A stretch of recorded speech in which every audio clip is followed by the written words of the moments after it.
എന്നോട് മാറാൻ ആരും പറഞ്ഞിട്ടില്ല. മാറാൻ ആരും പറയാത്തിടത്തോളം കാലം ഞാൻ മാറാതെ നിൽക്കുമെന്നാണ് എന്റെ വിശ്വാസം. ഡൽഹി നടന്ന ചർച്ചയിൽ താങ്കളെ മാറ്റുന്നതുമായി ബന്ധപ്പെട്ട് എന്തെങ്കിലും വിഷയം ചർച്ച ഒരു ചർച്ചയും നടന്നിട്ടില്ല.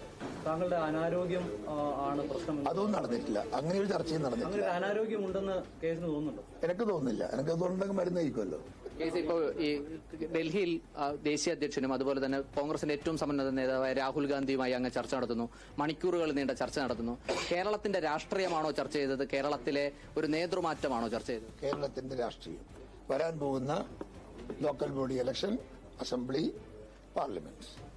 ഈ പല പേരുകളും ഇപ്പോൾ പറഞ്ഞു കേൾക്കുന്നുണ്ട്. പുതിയ KPCC പ്രസിഡന്റ് ആകും എന്നുള്ള നിലയിൽ ആന്റോ ആന്റണിയുടെ പേര് പറയുന്നു, സണ്ണി ജോസഫിന്റെ പേര് പറയുന്നു. ആയിക്കോട്ടെ, എവിടെ നിന്നാണ് ഇങ്ങനെയുള്ള വാർത്തകളൊക്കെ വരുന്നത്? അത് നിങ്ങളല്ലേ കണ്ടുപിടിക്കണ്ടേ? ഞാൻ കേസിന് ഈ പാർട്ടിയെ പറ്റി നല്ല ബോധ്യമുള്ളതല്ലേ? നല്ല ബോധ്യമുള്ളതുകൊണ്ടല്ലേ പറഞ്ഞത്. നല്ല ബോധ്യമുള്ളത് കൊണ്ടാ പറഞ്ഞത്. നിങ്ങളാണത് കണ്ടുപിടിക്കേണ്ടത്. നിങ്ങളോട് ആര് പറഞ്ഞു അവർ നേതാക്കന്മാരാണെന്ന്?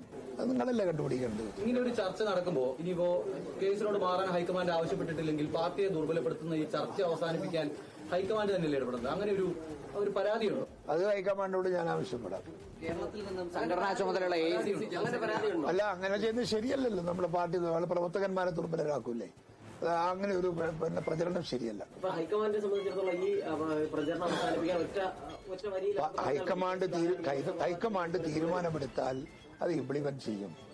അപ്പൊ അത് പ്രാവർത്തികമാവും. അങ്ങ് പറയുന്നു ഇതുവരെ അങ്ങയോട് അങ്ങനെ സംസാരിച്ചിട്ടില്ല, KPCC പ്രസിഡന്റ് സ്ഥാനം മാറുന്നതിനെ കുറിച്ച് സംസാരിച്ചിട്ടില്ല. അങ്ങനെയെങ്കിൽ ഹൈക്കമാൻഡിന് നിയമസഭാ തെരഞ്ഞെടുപ്പ് വരെ സുധാകരൻ തുടരുമെന്ന ഒറ്റ പ്രഖ്യാപനം കൊണ്ട് തന്നെ ഈ വാർത്തയും ചർച്ചയൊക്കെ ഇല്ലാതാവുന്ന ഒരു സാഹചര്യം ഉണ്ടാവില്ലേ? അത് ചെയ്യുന്നില്ലല്ലോ ഹൈക്കമാൻഡ്. അത് നിങ്ങൾ അവിടെ പോയി ചോദിക്കുക. എന്നോട് ചോദിച്ചിട്ട് എന്താ കാര്യം? ഹൈക്കമാൻഡിലെ ഏറ്റവും വലിയ പവർഫുൾ നിങ്ങൾ പോയി അഖിലേന്ത്യാ പ്രസിഡന്റോട് പോയി ചോദിക്കും. ഡൽഹിക്ക് പോകും അടുത്ത ഫ്ലൈറ്റിന്. എന്നിട്ട് ചോദിക്കും, നിങ്ങൾക്ക് വല്ല പ്ലാനുണ്ടോ സുധാരണ മാറ്റാൻ? പാർട്ടിയിൽ ആരും എന്നെ മാറ്റണമെന്ന് തീരുമാനിച്ചാൽ നടന്നാലും എന്നെ തൊടാനൊന്നും കഴിയില്ല. എന്നെ ഒന്നും ദ്രോഹിക്കാൻ കഴിയില്ല. എനിക്ക് അങ്ങനെ ശത്രുക്കൾ പാർട്ടിന്റെ അകത്തില്ല.